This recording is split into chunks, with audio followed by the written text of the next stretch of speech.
Learn English to fluency. Hello, and welcome to this English learning video. Today, we're going to practice English in a fun and interactive way.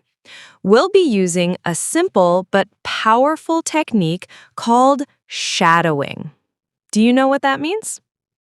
Shadowing is a powerful method that helps you improve your pronunciation, rhythm, and speaking confidence. Here's how it works. In this video, I'll tell you a short personal story in slow and clear English. Your job is to listen carefully to each sentence. Then, pause the video and say the sentence out loud. Repeat it exactly as you heard it. Copy my voice, speed, and emotion. You can watch the video many times. Practice again and again. The more you shadow, the better your English will become. Remember, fluency comes from daily practice. Are you ready to begin? Don't forget to like this video and subscribe to the channel if you enjoy learning with me. Let's dive into today's story. Hello, my name is Sandra. I am 32 years old. I work as a teacher in a private elementary school. I have been teaching for almost 10 years. Most days, I enjoy my work. Teaching children is not easy, but it is beautiful. They surprise you. They make you laugh. Sometimes, they drive you crazy too. But at the end of the day, they help you grow. I teach children between the ages of 6 and 10. I teach them English, reading, and life skills. I am not just their teacher. Sometimes I feel like their second mother. They come to me with their problems, their jokes, and even their secrets. They hug me, annoy me, and love me all at the same time. Let me tell you about one special day. This day started like any other, but it became a day I will never forget. It taught me a lot about myself, about children, and about what truly matters. It was a Tuesday morning. I remember it very clearly. The night before, I had slept late. I was marking homework until past midnight. I was also feeling a little sad. I had just received some bad news from home. My cousin had lost her job, and my mother was not feeling well. So my mind was tired and my heart was heavy. When my alarm rang at 5:30 a.m., I groaned. I didn't want to wake up. I wanted to stay under the blanket and sleep, but I forced myself to get up. I whispered, "You have children waiting for you, Sandra." I took a shower and stood in front of the mirror. My eyes looked tired. My face looked pale. I didn't feel like dressing up, so I wore a simple gown. It was yellow with small white flowers. I tied my hair into a bun, packed my bag, and left for school. The journey to school was long. I had to take 2 buses and walk for 15 minutes. Normally, I use that time to think or pray, but that day, I was lost in my own thoughts. I was wondering how I would get through the week. Money was tight, I had bills to pay, and my sister had asked me for help again. My heart was full, but I kept walking. When I arrived at school, the gatekeeper greeted me. "Good morning, Miss Sandra," he said. "Good morning, Mr. Fred," I replied, trying to smile. He looked at me carefully and said, "You look tired. Are you okay?" I nodded. "Just a little. I'll be fine," I said. I walked into the staff room. Some of the other teachers were already there. Mrs. BC was sipping tea and writing lesson notes. Mr. Daniel was reading the newspaper. I greeted them and sat down at my desk. I didn't talk much. I just needed some quiet time. At 7:30 a.m., the bell rang. It was time for assembly. I walked out with the other teachers to the school courtyard. The students were already lined up in rows. Some were chatting, some were yawning, and some were playing. I stood in front of my class and watched them. My class was primary 4. They were full of energy and questions. One of my favorite students, a boy named Tunde, waved at me. "Good morning, teacher," he shouted. I smiled and waved back. After the national anthem and morning prayer, the principal gave her announcements. Then we all walked back to our classrooms. That's when my day truly began.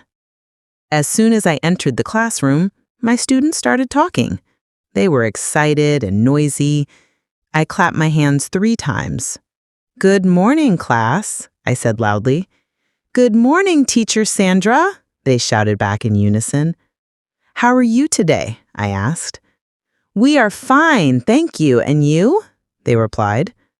"I'm fine too, thank you," I answered. "Now, let's settle down and begin."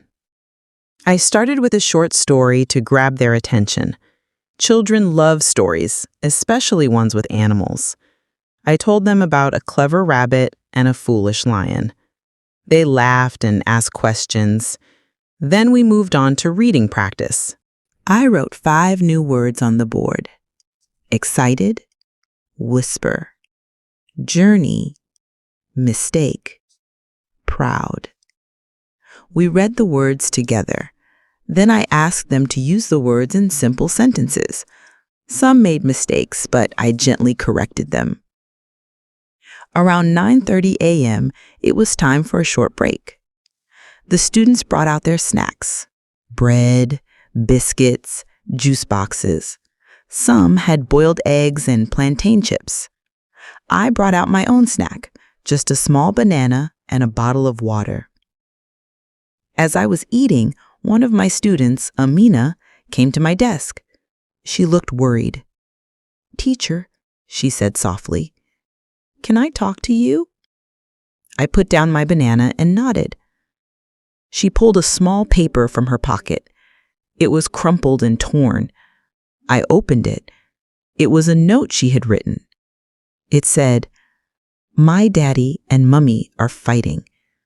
I'm scared. Please help me." My heart broke. I looked into her eyes. She was only 9 years old, but her eyes were full of fear. I took her hand and held it gently. "Thank you for telling me, Amina," I said. "You are brave. I'm here for you, and you are not alone." We spoke quietly for a few minutes. I didn't try to fix everything. I just listened. Sometimes children don't need answers. They just need someone to listen. After break time, we returned to lessons. But I kept thinking about Amina and about how many children carry silent pain every day. At 12 noon, we had a creative writing session. I gave them the topic, "The Day I Felt Brave." They were excited. They took out their notebooks and began writing. Some of them wrote about killing cockroaches. Others wrote about standing up to a bully. One child wrote about visiting the dentist. When Amina gave me her notebook, I smiled. She had written, "Today I felt brave because I told someone my secret. I felt better after I spoke." I swallowed hard. I didn't want her to see the tears in my eyes. After the writing session, I collected all the notebooks. I was proud of how well the students wrote. Each story was simple, but it was full of honesty and heart. I could feel how much they were growing, not just in English, but as little people with big feelings. Before the next lesson, I took a short walk to stretch my legs. As I walked past the school garden, I heard laughter. It was coming from the primary 3 class. I smiled. I loved hearing children laugh. It reminded me why I became a teacher in the first place. Back in class, it was time for spelling practice. I wrote 10 words on the board and asked the students to copy them. As they wrote, I noticed that Tunde, the cheerful boy from the morning, was unusually quiet. I walked over to his seat. "Is everything okay, Tunde?" I asked. He looked up at me slowly. "My pencil broke, and I don't have another one," he said, almost whispering. I reached into my bag and took out an extra pencil. "Here," I said. "You can use this." His face lit up. "Thank you, Teacher Sandra," he said with a big smile. That small act made a big difference. Later, while I was explaining the next activity, I felt something strange. The students were looking at me in a funny way. Some had wide eyes. Some were giggling. I stopped talking and looked down. To my shock, the hem of my dress had come loose. It was hanging unevenly, and a part of my slip underneath was showing. I had been walking around like that for almost 30 minutes. My cheeks turned red. I was embarrassed. But then I remembered something important. Children don't expect us to be perfect. They expect us to be human.